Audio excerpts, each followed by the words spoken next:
And Tito Ortiz, who's sitting next to Joe Rogan. All right, I am here with the former UFC light heavyweight champion, the very charismatic and controversial Tito Ortiz. Tito, you just got back from finishing up the next season, season 3 of The Ultimate Fighter as a coach. How was that? It was really amazing, actually, the guys, man. It was kind of hard work with Ken Shamrock. You know, seeing him every day, I have hatred towards the guy. I mean, it's real hatred. But, I mean, beyond that, the kids that I was working with, Team Punishment, man, the guys has just really pushed themselves, and they never doubted anything I asked them to do. And, you know, it will really show on the show, man. It's a really exciting season, though. Well, Dana White says this is the best season yet. Do you agree? I completely agree. I mean, I put my heart, I put my dedication into it, into the guys. I never let hold anything back. I gave all my coaching strategies, everything that I would want to do to see them become world champions in Ultimate Fighting. And, you know, I really let it loose and gave everything I possibly could. Now, from Ultimate Fighter to fighting one of the guys from the first season of The Ultimate Fighter, your next bout is against Forrest Griffin. Tell us about that. Well, with Forrest, I mean, he's far a step way beyond what he used to be when he did the Ultimate Fighter. He's gotten a lot better. You know, he's a great competitor for me. Good on his hands, you know, really tough on his feet. His takedown defense is okay. I know his ground game's really good, but I'm expecting a really tough Forrest. You know, I want to give the fans what they'd like to see as great entertainment and the best of Tito Ortiz. What do you have mapped out for the future? What is your ultimate goal now? To get the title back, obviously, but what do you have in mind for this year? Well, of course, stopping Forrest in my own hometown in Anaheim. Then in July, I guess, against Shamrock, finally shut him up for once and retire his ass. I'm sick of him. I'm over him talking shit about me, and you know what? I'm going to take some names. And then in October, Chuck will hopefully give me another chance, and I'm looking for a better outcome this time, a better game strategy, and come down with the world title once again, and retain my world title. Well, it sounds fantastic. We're looking forward to seeing you in April, Anaheim Pond. Tito Ortiz, Forrest Griffin. Cannot wait for the return of Tito Ortiz to the Ultimate Fighting Championship. Speaking of returns, a humongous return to the UFC tonight for another former champion. Hi, I'm Rochelle. You're watching UFC 58. Up next, former welterweight champion BJ Penn returns to take on Georges St-Pierre. So we are getting set for the welterweight matchup between BJ Penn and Georges St-Pierre. And what a matchup it will be. Highly anticipated matchup between Georges St-Pierre and BJ Penn. These two men have talked so much about the future. Right now, the present is a humongous matchup that's been talked about over and over again. Interestingly enough, both of these fighters want to fight in Bat Hughes again. Both believe that they will be the welterweight champion for the first time or be the welterweight champion again. In fact, BJ Penn will tell you that as he returns to the octagon, he truly is the champion of the 170-pound division. Matt Hughes is once again the welterweight champion. I really don't see any legitimacy or any value to the belt that Matt Hughes holds. I know he has a belt. I don't know where he got that belt from, and I'm not being rude. I'm not trying to belittle him in any way, but it's the truth, and everybody knows that I have the real belt.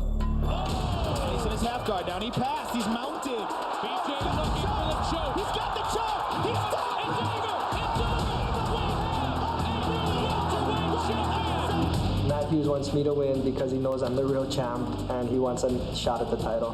Matt Hughes don't want to fight me because he want to take his revenge against BJ Penn, but I have bad news for you, my friend. You're going to fight me again. What athleticism and power by Georges St-Pierre. Exactly as advertised. Georges St-Pierre tries to He walked through Frank Trick. Sean Sherk has a broken nose. Sean Sherk didn't even have a chance. Am I gonna go on my knees like that and ask the UFC management to give me a world title shot? Please, I want the belt so bad. Give it to me. They don't give me a title shot, they give me BJ Penn. GSP is one of the elite, you know, he's proven himself above all the rest. For sure, I'm not happy about the situation, you know. He's ready to come out. It's just he's coming into a different level. He's stepping into something he's never stepped into before. Goodness. takedown. And now he's going to try to tee up. Oh, Jason Penn. And he's down. And he's down. I respect him, I respect his skill, but I'm not afraid of him. We're both gonna be punching each other, standing up. We're gonna be taking each other down. We're gonna be going for submission. I will hurt him in the beginning of the fight until the end. George is gonna be too busy defending himself, you know, to try to mount an offense is what's gonna be happening. I will come in this fight with a specific strategy, and I will take care of business, guaranteed. When is he gonna fold? When is he gonna give me the submission? When's he gonna make that mistake? The fight ends when GSP makes that first mistake. That's when the fight is done. Well, Joe, for all of our new viewers who have come on in the last 2 years when BJ Penn was fighting overseas, who say, who is BJ Penn? Who is BJ Penn? BJ Penn, first of all, is the last man to defeat UFC welterweight champion Matt Hughes and defeat him by submission. He got him in a rear naked choke. He's dominated some great fighters overseas, including Gomi, who's tearing it up in Japan. He beat Renzo Gracie. He's got a long list of achievements. It's been 2 years since he's been in the octagon because of legal disputes and a lot of nonsense, but he's back, and he wears a t-shirt that says the champ is here. Now, he believes he is still the champ, and in his heart of hearts, George St. Pierre believes tonight he should be fighting Matt Hughes. To get that opportunity, though, George St. Pierre has to beat BJ Penn. He has the skills to do it. He got down on his knees after his last victory and begged the UFC in front of a screaming audience, cheering for it, begged the UFC to give him a fight with Matt Hughes, a title fight. But BJ Penn, coming back to the UFC, the one thing that he asked for was he wanted to fight the top contender. He wanted to fight George St. Pierre. He saw George St. Pierre tearing it up, destroying Sean Sherk, destroying Frank Trigg, and he asked for this fight, which tells you what kind of fighter BJ Penn is. Well, I will tell you this, the winner of this fight will get what they want, and that is a shot at the welterweight title in fighting Matt Hughes. So we are ready for the fight of the year between George St. Pierre and BJ Penn. Baby J is back in the UFC.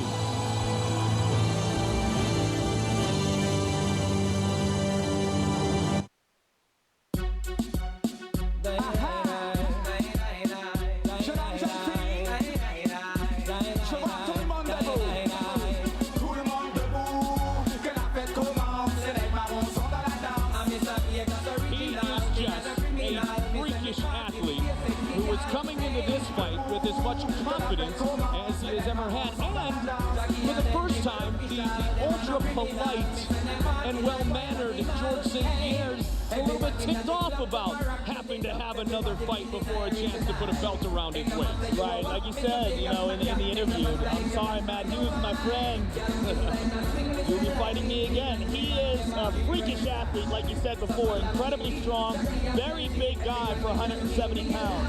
I mean, I don't know what he walks around at, but he looks like about 185, 190 pounds at least, which is somewhere around the size of Matt Hughes, where Matt Hughes cuts from.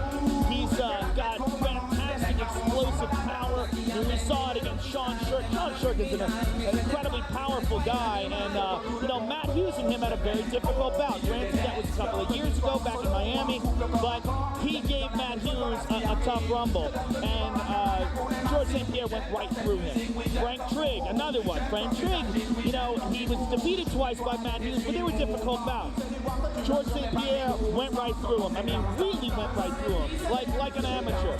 Granted, Trigg came into that fight with an injury, came in with an ankle injury, so we don't know how much that affected his performance, but still, very impressive performance from George St. Pierre. And like we said earlier, every time we see him fight, he gets better. There he is, George Rush St. Pierre.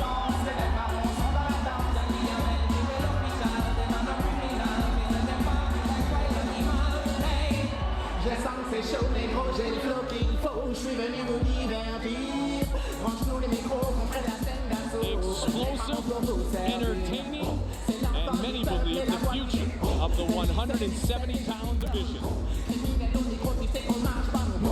And as always, absolutely ripped.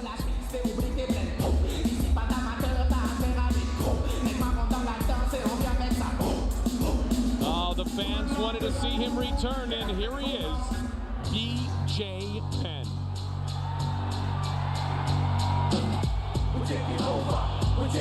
Wow, he's wearing his belt.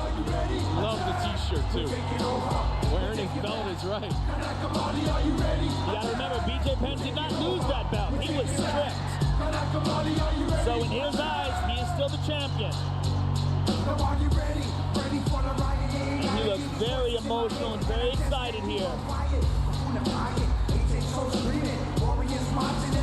BJ Penn, World Jiu-Jitsu champion after 3 years of training, which is just insane. Well-rounded skills, he's got excellent strikes. He's phenomenal off his back, phenomenal on the top. It looks like he's got a black belt in his pants has some sort of a black belt design to his shorts. Well, he was the fastest American ever to achieve the black belt, the first non-Brazilian to win the world championship at the black belt level. And Matt Hughes talking to UFC President Dana White, and as always, Hughes shows very little expression and very little reaction to BJ Penn coming in with the belt on. But Baby J, BJ Penn is back in the UFC, and he is set to take on George Rush St. Pierre, the winner to fight Hughes for the welterweight championship. Our tale of the tape is brought to you by Zions Extreme Supplements for extreme athletes, available at GNC stores nationwide. The 27-year-old American against the 24-year-old French-Canadian who has a 3-inch reach advantage.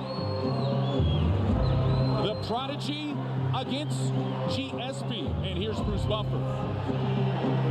Ladies and gentlemen, this fight is 3 rounds in the UFC welterweight division.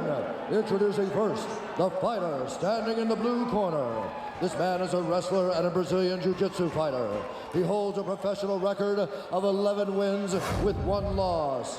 He stands 5 feet 10 inches tall and weighed in at 170 pounds. Fighting out of Montreal, Quebec, Canada, George Rush St. Pierre. And now introducing his opponent, standing in the red corner. This man is a mixed martial artist who holds a professional record of 11 wins with 2 losses and 1 draw. He stands 5 feet 9 inches tall, weighing in an official weight of 169 pounds. Fighting out of Wainaku, Hilo, Hawaii. Ladies and gentlemen, please welcome the former UFC welterweight champion of the world, the Prodigy, BJ Penn. And when the action begins, our referee in charge of this contest is Herb Dean. Ooh, the stare down. Gentlemen, we've gone over the rules in your locker room. Let's have a nice, clean fight. Follow my instructions at all times. Protect yourself at all times. Touch gloves. Come out ready to fight. Remember how BJ Penn exploded on Carl Uno at UFC 34. Watch and see if he comes at him quickly again. Penn against St. Pierre. You ready to fight? The winner gets Matt Hughes. Here we go.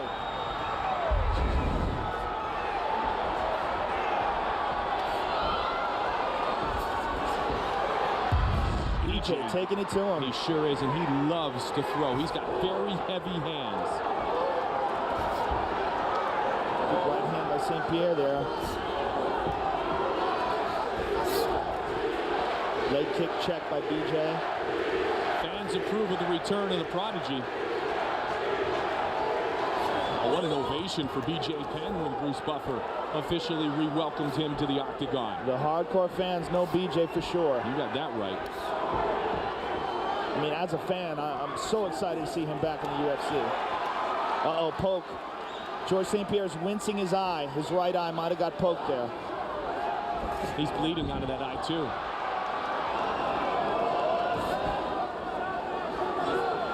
A little stumble there.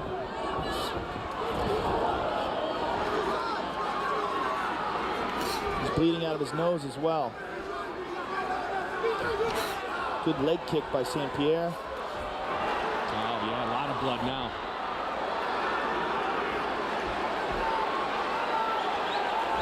Now, when a guy bleeds out of the nose, one thing you have to think of, it's going to be very difficult for him to breathe out of that nose. So a lot of times they breathe with their mouth wide open. Quick spinning back kick there. Caught him a little bit. And when their mouth is wide open, it makes them more susceptible to knockouts.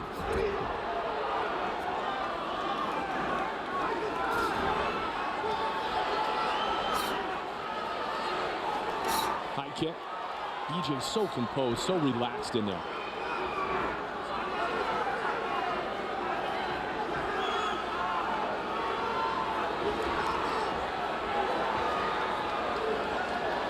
Pace is slowed down here a little. Little clinch here by BJ. The return tonight of BJ Penn to the UFC. UFC 59 will provide us the return of Tito Ortiz as he takes on Forrest Griffin, as Joe and Tito just talked about. Andrei Arlovsky against Tim the Maniac Sylvia for the heavyweight title. This one is sold out at the Arrowhead Pond of Anaheim. Contact your local cable operator or satellite provider. Ordered on pay-per-view Saturday, April 15th.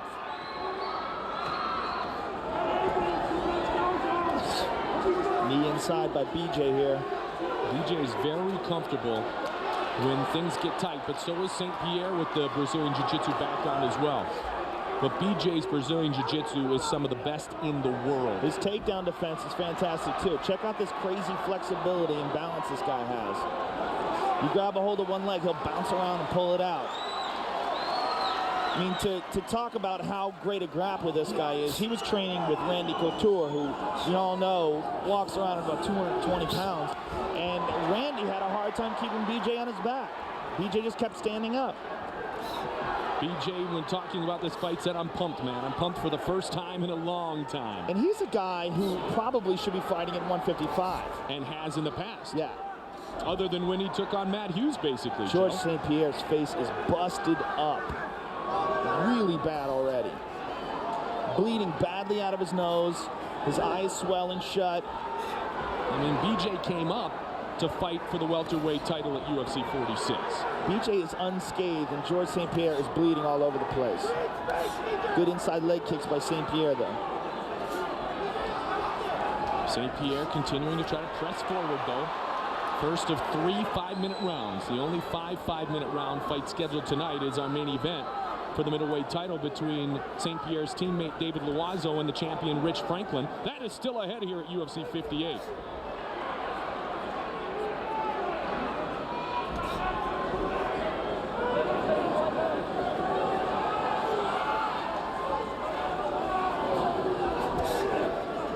Another good leg kick by St. Pierre. Another one. Catching him in that same spot every time. BJ avoids the inside kick that time. St. Pierre is way bloody. Good body shot by BJ Penn. Bleeding underneath the right eye. The nose was opened up early, as Joe talked about. A very good first round for BJ Penn. BJ Penn is a deceptively strong striker. I mean, you look at his body, he's not an impressive looking specimen, but the guy's got knockout power in his hands. They tie up. This will be about the end of round number 1. And the only blood on BJ Penn is the blood that just came from the face of George St. Pierre. George St. Pierre in the wrong corner.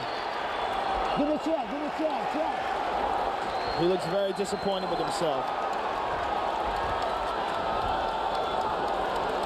Come on, George, sit down. George, sit down. George won't sit down. There he goes. Relax, everything's okay. Breathe. It's going to be very important right here for George St. Pierre to regain his mental focus. Let's take a look at where he got poked in the eye here. Bang. It looks like a thumb. It looks like a thumb or a knuckle went right in the eye. And here's a beautiful uppercut by BJ that did the damage to George's nose. You see that? It just clips it.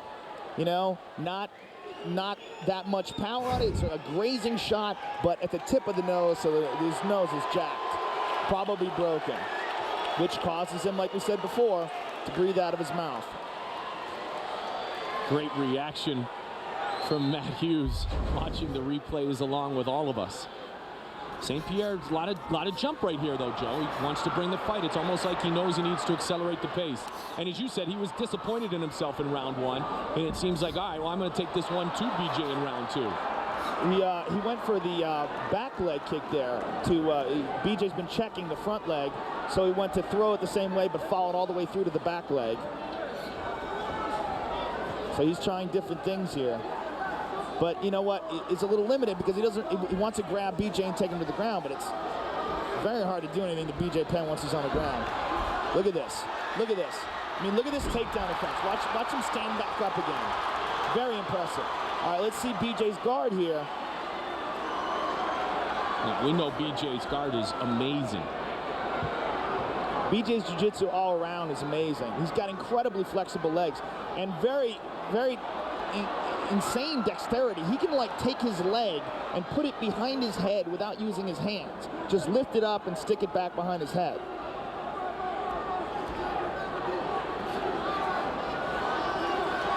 St. Pierre doing a great job of almost changing gears here in the second round, Joe. After, as you said, a first round, I believe he was very disappointed in himself. George decides to stand up out of there. Nice job done by St. Pierre. Scoring his first points of the night.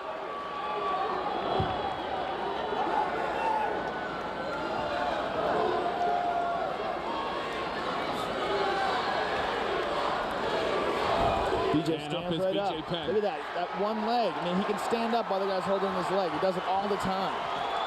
He was just waiting for that opportunity to burst right back up to his feet.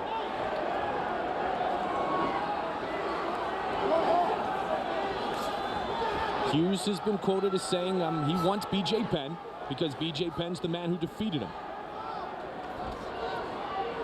See how calmly BJ checks those kicks? His mental focus is amazing. The Hilo kid. He is a born fighter. I mean, you're not talking about a guy who has to fight. He's from a wealthy family, grew up with money, doesn't matter.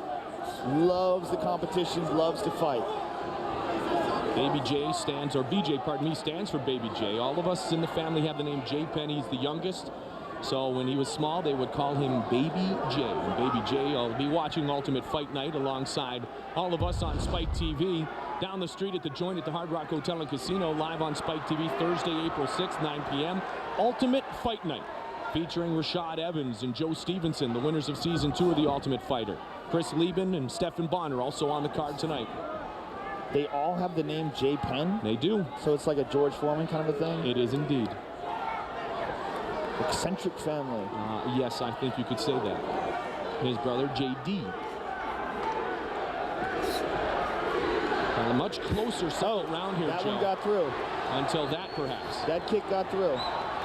BJ didn't seem to be rocked by it at all, but it did get through.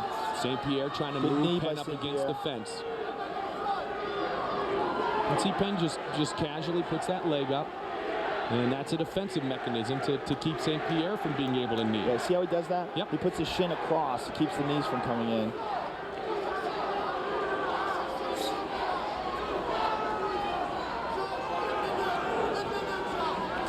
And he burst into tears when he defeated the welterweight champion Matt Hughes and won his belt. That's all he ever wanted was a title.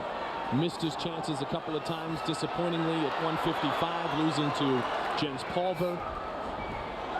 Except for a few brief exchanges on the ground, this is basically but a kickboxing battle between these two guys. Penn had that draw in the title shot against Carl Uno, and then he finally won his belt. And as Dana White said, hey, you have a contract dispute. You know, two sides have a difference of opinions, and the truth generally lies somewhere in between. But the good news is he's back. Well, I'm sure as a fan, Dana White wanted to have him back too. No question.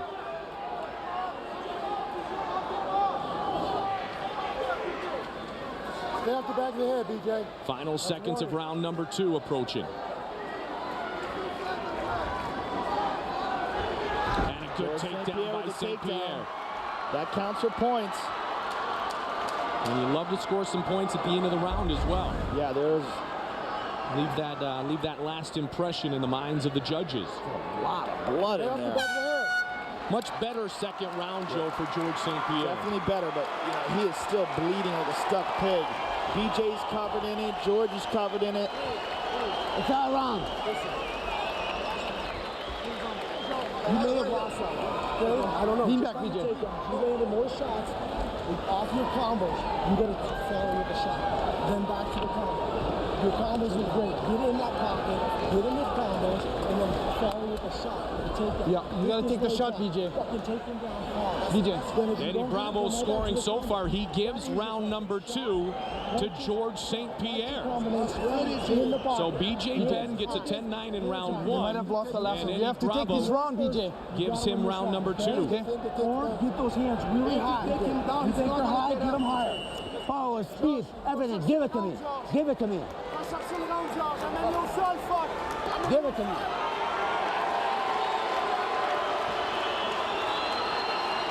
Third and final round.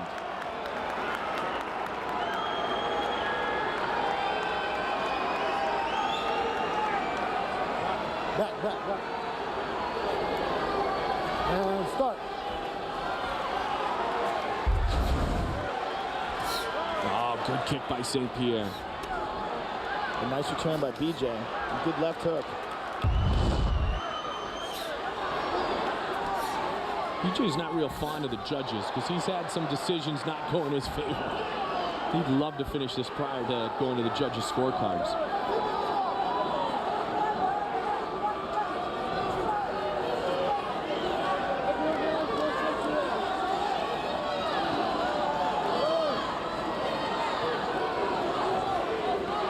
St. Pierre's a purple belt in Brazilian Jiu-Jitsu. Penn a black belt. The Canadian welterweight champion, George St. Pierre, whose hero in mixed martial arts is the natural Randy Couture. George's got to know that he's got to do something here. Just Sheely on looks alone, the way he's busted up. Don't grab the short. Well, Eddie had it 1 round each, though. BJ's throwing little heel kicks inside like that. You see that? Just lifting his leg up. And George's got a hold of a leg.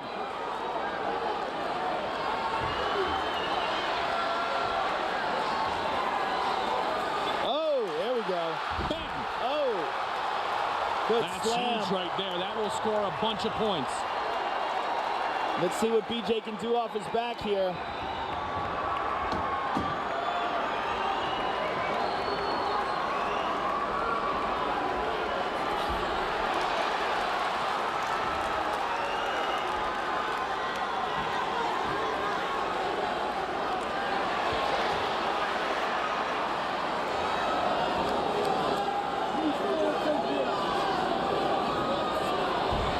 Again, BJ just pushes off the hips of his feet, stands right up. That slam might give the advantage to this 3rd round scoring to George St. Pierre. It looks like it so far. That was the most significant event in this round. We still got about 2.5 minutes to go.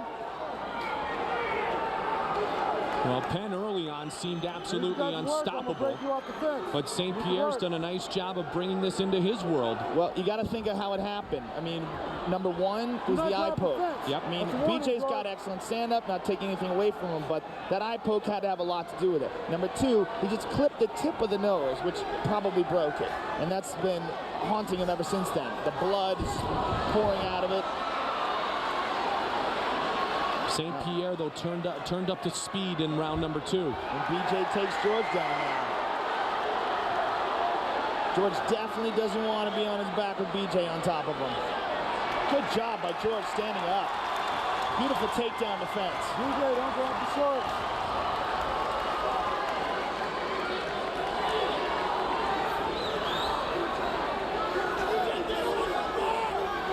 BJ looked up at the clock.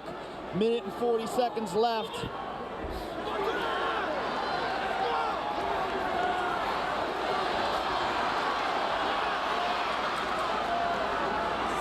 "90 seconds, and right now, Joe, this could be anybody's fight. Absolutely.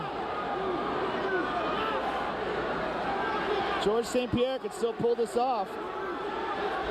And it looked like BJ was going to run away with it in the beginning. The winner gets a title shot against Matt Hughes for the welterweight championship of the world. The former champion against a man who may very well be the future champion.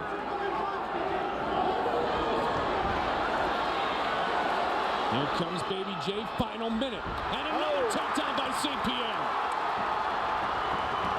That could seal the deal. George is doing a good job of staying down. BJ's squirming. He's got his feet on the hips again. What he likes to do is put, oh, he's looking for an omoplata. Looking for a shoulder lock. Wow, look at the flexibility of BJ Penn. Yeah, that's what I was talking about before. I mean, he's got insane flexibility. Can he finish it here, Joe? Not right there. 20 seconds remains. His right leg out and roll over. Or he could get a gogoplata there. 15 seconds remains. Right there. He's got to grab a hold of his foot. There is a technique there called the gogoplata. George is out of it. Look at BJ's legs just come up again. Who will get to fight Matt Hughes? I would hate to have to score that fight. Georges St-Pierre might have very well pulled it off in that last round. Will it be St. Pierre or will it be BJ Penn? You know, if expressions tell a story, one would think right now that it is going to be St. Pierre victorious as BJ Penn walks around the octagon. Let's take a look at some of the action from that round. Takedown by Georges St-Pierre. And look at this crazy flexibility by BJ Penn. And just throws the other leg up over the top. Bang, look at that. And what a reaction at the end of the fight by Matt Hughes, our welterweight champion, Lorenzo Fertitta. Dana White, the UFC president. Eddie Bravo, your thoughts? I got Georges St-Pierre coming back and taking this 29-28. In the first round, it was all BJ. He was landing everything. Right hands, left hooks, body shots, especially that jab. And Georges St-Pierre missed everything in that first round. But in the second round, we saw Georges St-Pierre making a comeback, got 2 takedowns. I gave him the second round, and I gave him that third round too. It was close, but he got 2 big takedowns. Georges St-Pierre has it 29-28. All right, we will find out if the judges agree with you, Eddie Bravo. And indeed, round number 2 was when Georges St-Pierre upped the accelerator. And BJ Penn seems to have a look of concern in his eyes. Georges St-Pierre coming over to talk to BJ Penn before they render the judge's decision. That's what I love about this sport. They are sportsmen and they are full of class. Who will get Matt Hughes? Here is Bruce Buffer. Ladies and gentlemen, after 3 rounds of action, we go to the judges' scorecards for decision. Before the decision, let's have a big hand for these UFC welterweight warriors. Nelson Hamilton scores the bout 29-28 Pierre. Cecil People scores the bout 29-28 Penn. And Marcos Rosales scores the bout 29-28 for the winner by split decision, Georges Rush St. Pierre.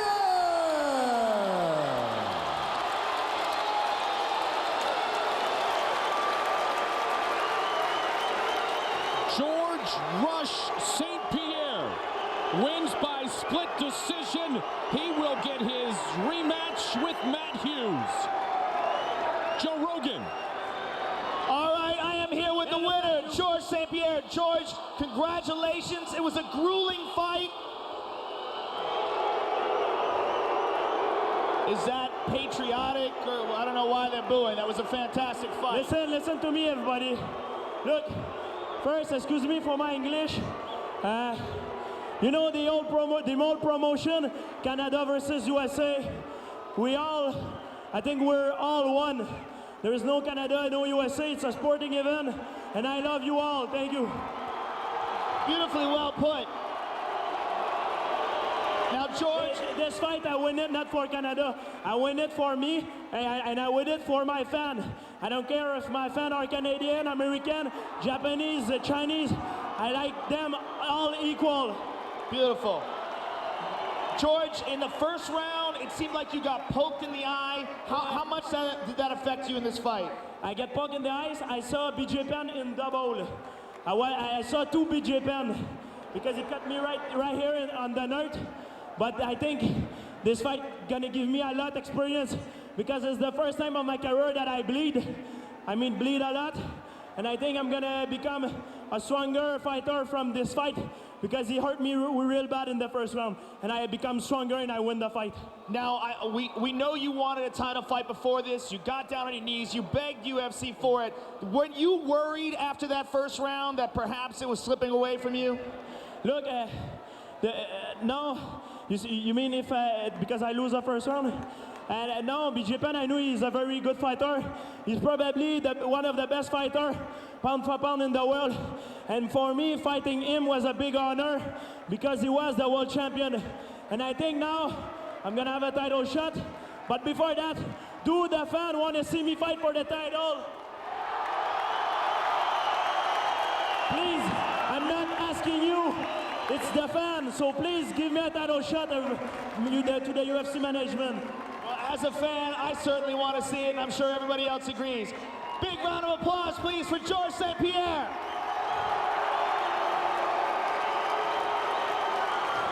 George St. Pierre. Thanks for the support. And you know, it's UFC, Canada versus USA. But you know, yes, I'm from Canada, but a lot of guys from New York helped me to train for that fight, and they are Americans, so thank you very much to all of these people. Yes, he was in New York with Renzo Gracie, was George St. Pierre preparing for Baby J, BJ Penn, who's with Joe. BJ, a tough loss, a very close fight. Give us your thoughts on it. Yeah, I guess it looks like he lost, but just the way of judging, you know, and he fought a great fight. So you feel it was a bad decision? Nah, I just feel that I probably did more damage. You think you did more damage, so you believe you deserved the decision? He fought well. Now, you haven't lost the title. You came into this bout, the last bout in the UFC, you beat Matt Hughes. Did you decide to come in here and fight George St. Pierre because he was the #1 contender? For sure. And what was your thought behind that? You always want to fight the best, you know? Always want to fight the best. All right, what do you do from here, BJ?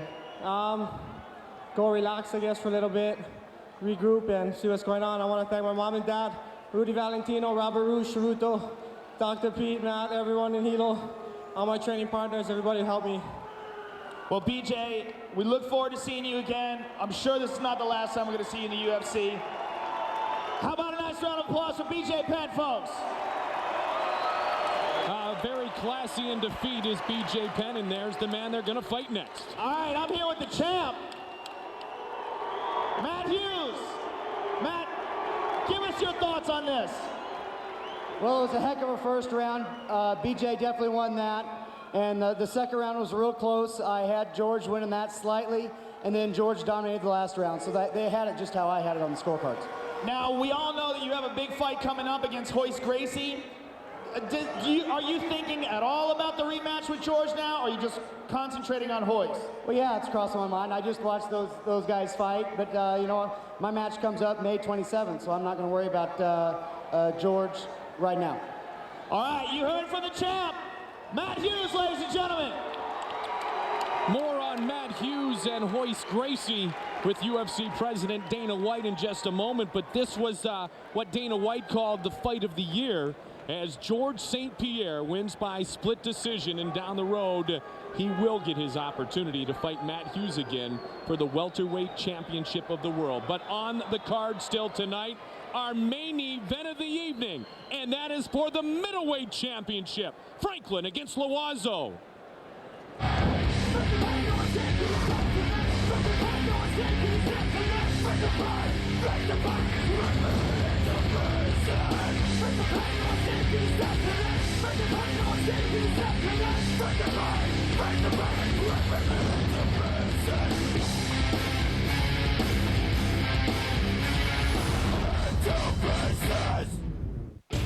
So our main event between Rich Franklin and David Loazo later tonight inside the Mandalay Bay. And as I mentioned, we are headed to California in a couple of weeks. We will also be at the Staples Center in Los Angeles for UFC 60 on May 27th. That's the night that Matt Hughes will fight UFC Hall of Famer Royce Gracie.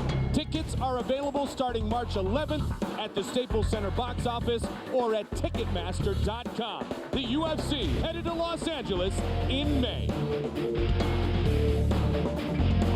I'll tell you what, things just get bigger and better every time we turn the corner and check it out on the UFC TV. I'll tell you what, Dana White, UFC president, is with me right now. The Staples Center in Los Angeles. Dana, a major accomplishment. Why Royce Gracie, though?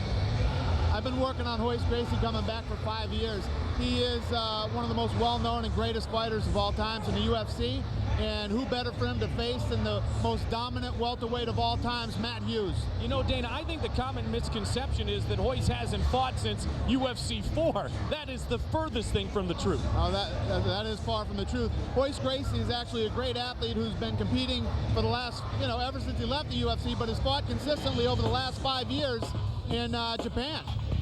Royce Gracie is younger still than Randy the Natural Couture, Mike Van Arsdale, about the same age as our light heavyweight champion Chuck Liddell. That's right, he is the same age as Chuck Liddell. He's still a young guy who's in great shape, who's taking care of himself. He fights once a year. He hasn't taken much punishment in his career, and everybody knows that Matt Hughes is very susceptible to submissions.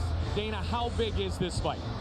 I think that this is the biggest fight we'll ever that we've ever done, and that we'll do this year. Like I said, Staples Center is the biggest venue we've ever had. We just sold out the Pond in 2 or 3 days, 17,000 seats. So I think this is going to be the biggest fight we'll do to date. And we back it up with a great matchup we just saw here. George St. Pierre and BJ Penn. You've been very busy bringing back the best in the business, haven't you? No doubt. That was an awesome fight. BJ came out, looked dominant in the first round, and St. Pierre showed great heart and coming back. But oh my God, what an amazing fight. I always thought this would be the fight of the year, and it was amazing. Dana, final thought. You and the UFC should be commended for giving the fans what they want, be it BJ Penn, Tito Ortiz, the Staples Center. You should be commended, my friend. We try. Absolutely, and it's not that easy some days, is it? It's never easy. Dana White, UFC president. We will see you at the Staples Center. We'll see you at the Arrowhead Pond of Anaheim. So many different places. Let's move on the card. Middleweights are set to fight right now. Middleweights that have really not been that busy lately, like Mike Swick, because Mike Swick had 2 wins, and the total fight time that he had was 42 seconds in 2005. That before a knee injury. His opponent is a heavy-handed Canadian who loves a good old-fashioned slugfest. Steve Lionheart Vigneault is one of Canada's most popular fighters due to his crowd-pleasing style. Vigneault has knockout power and is willing to trade shots with anyone in the world. 9 of his 11 victories have come by knockout. Vigneault is the former Canadian middleweight and light heavyweight champion, and he hopes to move closer to his goal of capturing a UFC World Championship in his UFC debut tonight. I'm a good striker. I have a good chin. I like go end-to-end with my opponent. Mike Quick Swick lived up to his nickname, scoring the fastest knockout on the Ultimate Fighter finale, taking out Alex Schonauer in just 20 seconds. He followed that up with a 22-second win over Gideon Ray at Ultimate Fight Night.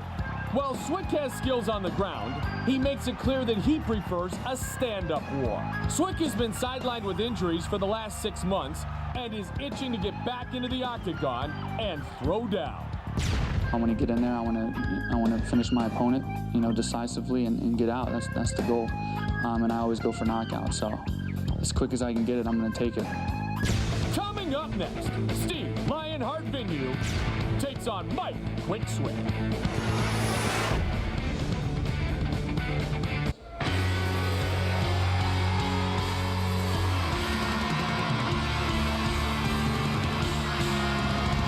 Appearance in the octagon Vigneault from Quebec, Canada. Steve is known as a knockout striker. He's a training partner of George St. Pierre, a good friend of George St. Pierre, David Loiseau, and so you know he's coming from a great camp. And he is a striker, which should make this a very exciting fight, because we know Mike Swick loves to bang. This is my first time seeing Steve Vigneault, but I've heard a lot of good things about him. I've heard he's very aggressive. He's got great boxing, good jiu-jitsu. And like you said, he comes from a really good camp.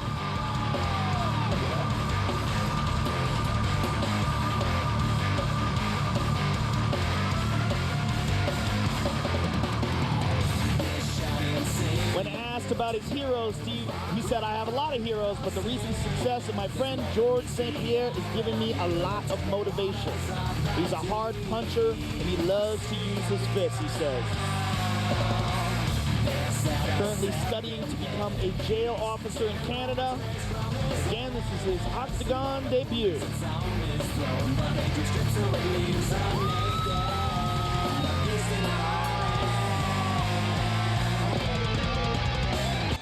I won't deny it. I'm a straight rider. You don't wanna be. Got the police busting at me, but they can't do One of the stars from the first season of the Ultimate Fighter TV show, the very charismatic Mike Quick Swick. Swift hands, coming out of American Kickboxing Academy. Javier Mendez, Crazy Bob Cook, all those dudes up in San Jose. Training with Josh Koscheck, Paul Buentello. Great camp. He's a tall guy, a very good striker, quick on his feet, very explosive. A very, I would say a very concise use of his time in the Octagon in 2005, defeating Alex Schonauer with a knockout punch in 20 seconds. That fight was at 205 pounds, and at 185, he beat Gideon Ray in 22 seconds at Ultimate Fight Night 1 at the Cox Pavilion. And so Mike Quick Swick, before the knee injury, was on a heck of a roll, and now it'll be interesting to see if he can continue that roll here tonight. The one thing he has advantage-wise over Steve Vigneault is the fact that he is the quicker of the two athletes. He's very fast, as you can see from his 2005 42-second span of fighting. That's not a whole lot of work in a year. He had suffered a partial tear of a ligament in his knee that he believes is about 80 to 90% now. Good enough to fight, he says.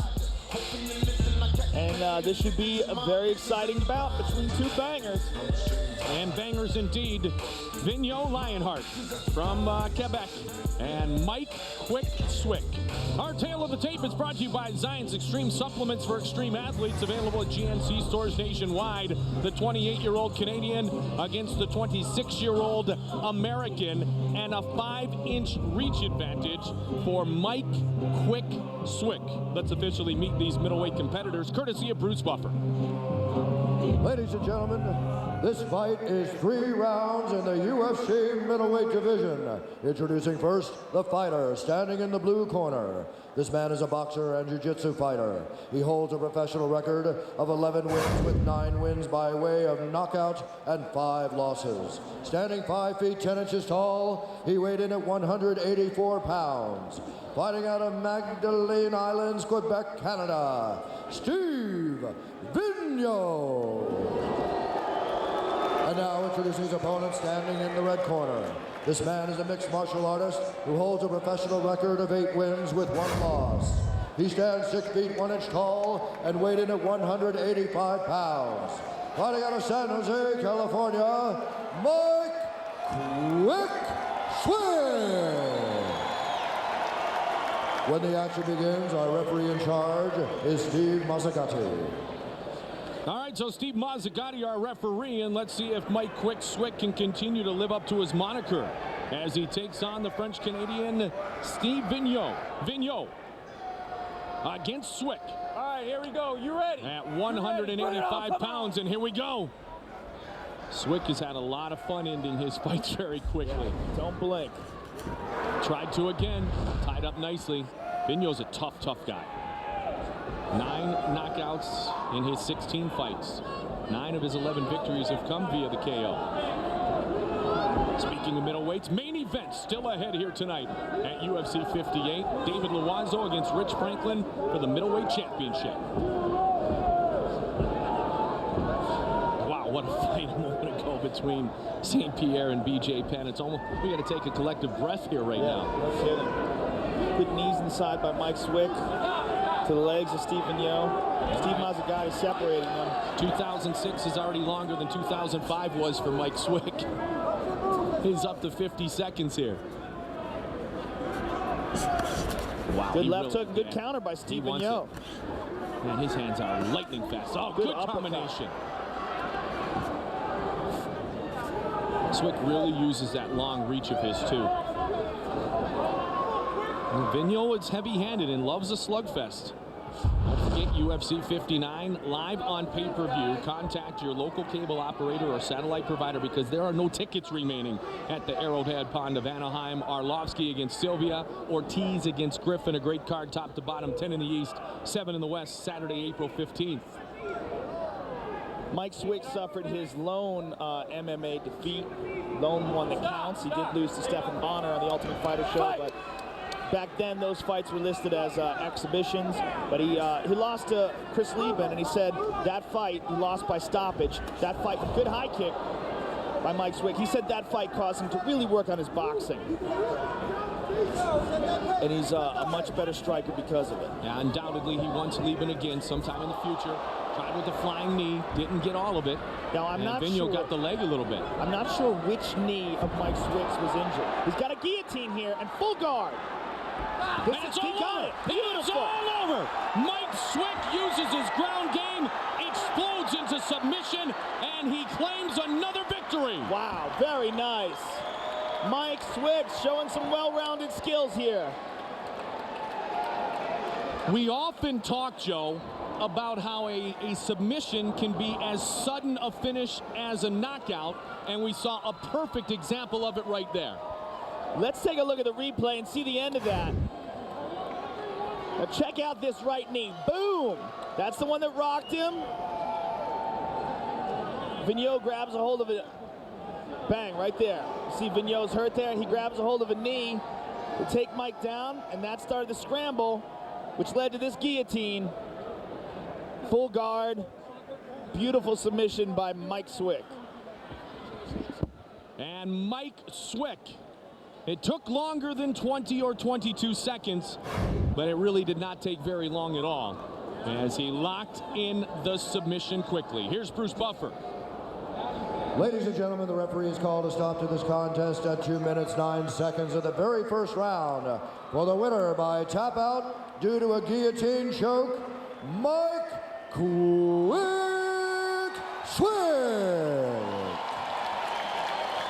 He did it differently, but he once again does it suddenly. And Swick is 3-0 in the UFC, 9-1 overall in his mixed martial arts career. Wow. He is an up-and-comer in this middleweight division. He's with Joe. All right, I'm here with the winner, Mike Quick Swick. Mike, you had to work a little harder. Yeah. Couple minutes this time. Yeah, he's tough, man. I knew he was going to be tough. He's underrated here, man. And, you know, he came in here, you know, and nobody gave him any respect. I gave him mad respect. I trained like I never trained.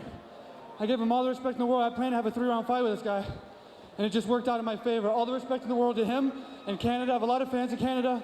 I love Canada. I love the Canadian fans and American fans, baby.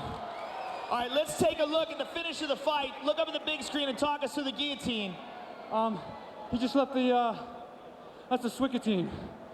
It's like the guillotine, but what happens is a little quicker and it's a little more stronger. But I was gonna move into the Swickoconda, but he got it, so I love that. All right, well, congratulations, Mike. We look forward to seeing you again. Mike. Hey, and check out my webpage, MikeSwick.com, and me and Joe's on MySpace, so you better come be our friends. Yeah, get us in the top 8. Mike Swick, ladies and gentlemen. 2 minutes and 9 seconds is all it took tonight for Mike Quick Swick. And he is really rocking and rolling at 185 pounds. Finishes it with the Swickotine. Coming up next. the main event of the evening for the middleweight championship. Rich Franklin, so dominant, undefeated inside the octagon against David the Crow Loiseau. The sheer force of his elbows can finish a fight instantaneously. And his teammate George St. Pierre has already earned a victory here tonight. The crowd is waiting for the main event here at the Mandalay Bay Event Center in Las Vegas, Nevada, as we are oh so close to Rich Franklin against David Loiseau. Last preparations in the locker room of the Crow, David Loiseau, undoubtedly motivated because he wants a chance to be the middleweight champion, also motivated by his best friend and training partner George St. Pierre's victory. And the man who has been so incredibly dominant, coming off being in the classroom, if you will, is Rich Franklin. Since breaking onto the scene against Evan Tanner at UFC 42 in Miami, Franklin has undeniably been on a roll, be it Edwin Deweese or Jorge Rivera, the legendary Ken Shamrock. It seems every night has belonged to Rich Franklin. His popularity increased drastically when he was able to be a coach on The Ultimate Fighter 2. So moments away is our main event of the evening between Rich Ace Franklin and David the Crow Loiseau. A night that we thought we could have great fights top to bottom, and certainly we have had that this evening. With a submission win for Mark Hominick, a decision victory for Nate Marquardt, a stunningly amazing fight between St. Pierre and BJ Penn, and obviously the Iceman Chuck Liddell. Very happy to see Mike Swick, who he coached on The Ultimate Fighter, win again this evening. The main event of the evening is set between Rich Franklin and David Loiseau.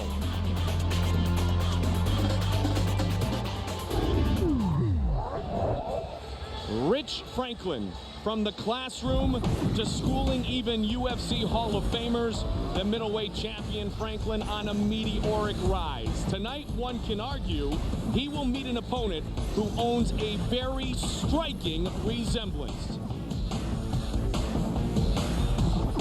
I'll tell you what, these two men are set to go toe-to-toe in what could be the biggest challenge ever to Franklin's reign as champion. Oh, big left hand. Oh, nice knee by Franklin.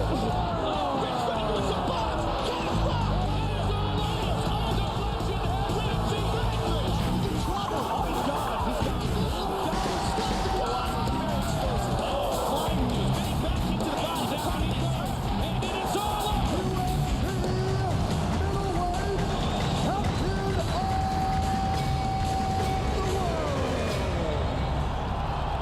I'm a better striker than Rich Franklin. I truly believe that. I believe that my stand-up is some of the best in the business. The Nate fight, I've never connected with anybody that clean in a fight. I mean, I knew that I knocked him out because I didn't follow up with anything, but I just didn't realize that it was that clean. And I hope you guys are entertained. Thank you.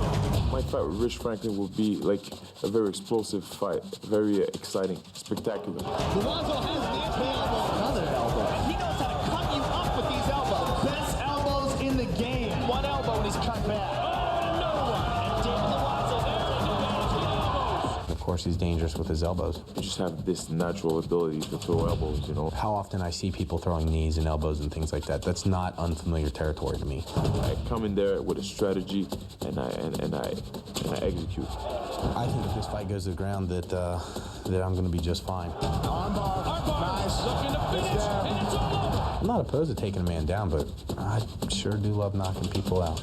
We're both explosive, we're both versatile. We can fight standing up on the ground. It's going to be a fight like you've never seen before. They're going to see two guys that have trained their butts off, ready to come out and bang. Once the bell rings, you know, it's my time. It's Crow time. I plan on having my hand raised with my belt around my waist. I'm the champion. I'm just going to go and take my belt, you know.